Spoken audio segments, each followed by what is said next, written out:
दोस्तों ये फॉल्ट है इस टीवी के अंदर। आप देख सकते हैं घोस्ट टाइप पिक्चर दिख रही है। ये टिकॉन बोर्ड जो आपने कल भी वीडियो देखा था, सेम टिकॉन बोर्ड है। इसमें ये फॉल्ट है, घोस्ट टाइप पिक्चर। चलिए इसकी सप्लाई चेक करेंगे और पता लगाएंगे कहाँ पर है खराबी। क्या ये टिकॉन बोर्ड में कुछ प्रॉब्लम है, क्या ये पैनल से रिलेटेड प्रॉब्लम है। वीकॉम सप्लाई से करेंगे। यहाँ पर वीकॉम सप्लाई जो है वो मिसिंग है, आप देख सकते हैं। वीकॉम सप्लाई बनाने के लिए मेन सप्लाई होती है ये एवीडीडी वोल्टेज, जो कि 15.04 वोल्ट आ रहे हैं। यहाँ पर एक ऑपरेशन एम्पलीफायर लगा हुआ है, इसके ऊपर हम वोल्टेज चेक कर लेते हैं। 15 वोल्ट आ रहे हैं। ओके, वोल्टेज डिवाइडर है ये, इस पे लगभग 6 वोल्ट आने चाहिए। यहाँ पर 1 वोल्ट के बराबर आ रहे हैं। सो ये ऑपरेशन एम्पलीफायर ख़राब दिख रहा है हमें। और इसी में से ये दोनों जो आईसी है, ठीक है, वही वीकॉम वोल्टेज बनाती है, यहाँ तक पहुँचाती है। तो हमें ये ऑपरेशन एम्पलीफायर अभी बदलना पड़ेगा, बिकॉज यहाँ पे जो वोल्टेज आना चाहिए वो प्रेजेंट नहीं है। ओके, और आउटपुट वोल्टेज जो इस आईसी में जाता है वो चेक कर लेते हैं। यहाँ पर 15 वोल्ट आ रहे हैं। ओके, सो ये क्लियर है, ये 15 वोल्ट यहाँ तक भी पहुँच रहे हैं। लेकिन वोल्टेज डिवाइडर पे 6 वोल्ट बनने चाहिए, जो ऑपरेशन एम्पलीफायर के साथ ही बनेंगे। ठीक है, हमें दूसरी एंड पे चेक करना है। 1.8 आ रहा है और एक एंड पे 0.5, रजिस्टर की दूसरी एंड पे 1.8 वोल्ट। ठीक है, तो यहाँ पे वोल्टेज कम है, वो भी देखना है। आईसी चेंज करके देख लेते हैं। चलिए, तो एसएमडी गन को ऑन कर लेते हैं और इस आईसी को बदलने की तैयारी करते हैं।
जो आईसी हमने बदली है वो है 17822। ये है ऑपरेशन एम्पलीफायर, जिसकी वजह से वीकॉम वोल्टेज इन दोनों आईसीज के थ्रू यहाँ पर पहुँचता है, इन दोनों पिनों पे। सो हमें अभी चेक करना है वोल्टेज डिवाइडर जिनकी हम बात कर रहे थे। ठीक है, ये दोनों रजिस्टर के जो बीच में ये 6 वोल्ट आने चाहिए थे, या 0.9 या 1 वोल्ट के बराबर थे, और यहाँ पे भी 1.8 वोल्ट थे। अब चेक कर लेते हैं क्या यहाँ पर 6 वोल्ट आते हैं या नहीं, और ये दोनों पिनों पर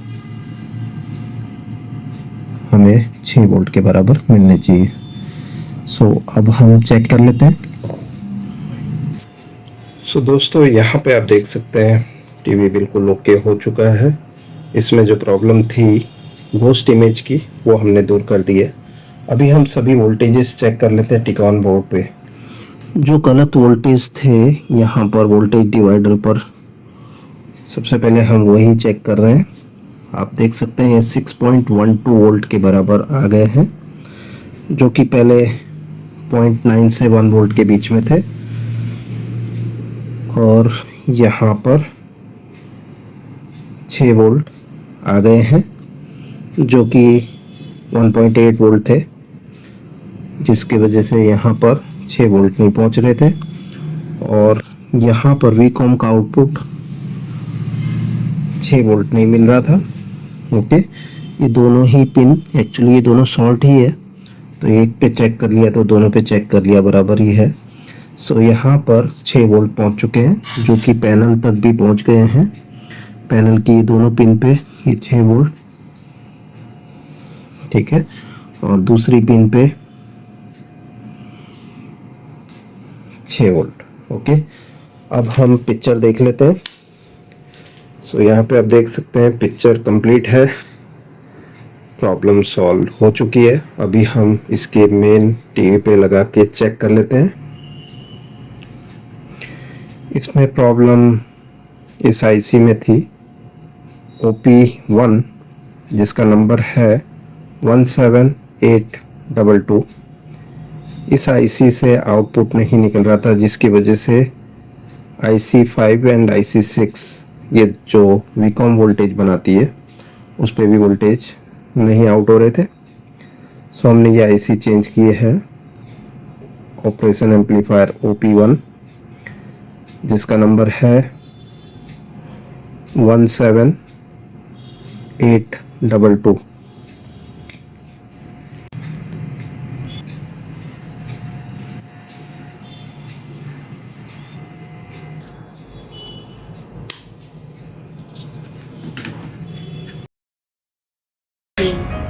रखिए आपको साफ